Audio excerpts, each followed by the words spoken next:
ഒടുവിൽ സഹികെട്ട് അവർ കലാപകാരികൾക്ക് മുമ്പിൽ ഇല്ലെങ്കിൽ കൊലയാളികൾക്ക് മുമ്പിൽ രണ്ടും കൽപ്പിച്ച് പ്രതിഷേധവുമായി രംഗത്തെത്തി.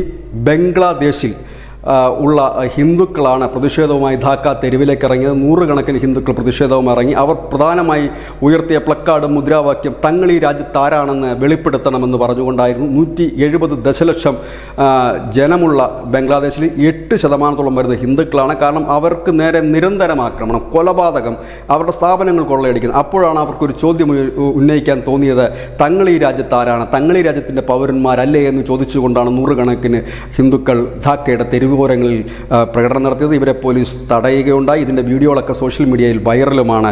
ഏതായാലും ഒടുവിൽ ഗതികെട്ട് അവർ പ്രതിഷേധവുമായി കൊലയാളികൾക്ക് മുമ്പിലേക്ക് എത്തുന്നൊരു സാഹചര്യം വന്നു. ലോകത്തെമ്പാടും ഇവർക്ക് ഐക്യദാർഢ്യം പ്രഖ്യാപിച്ചുകൊണ്ടുള്ള പ്രകടനങ്ങളും പ്രതിഷേധങ്ങളും നടക്കുന്നു. കേരളത്തിലടക്കം ഇന്നലെ വിവിധ ഇടങ്ങളിൽ അത്തരത്തിലുള്ള പ്രതിഷേധ പ്രകടനങ്ങൾ ഹിന്ദു ഐക്യവേദിയുടെ നേതൃത്വത്തിൽ നടക്കുകയുണ്ടായി. News desk news India Malayalam.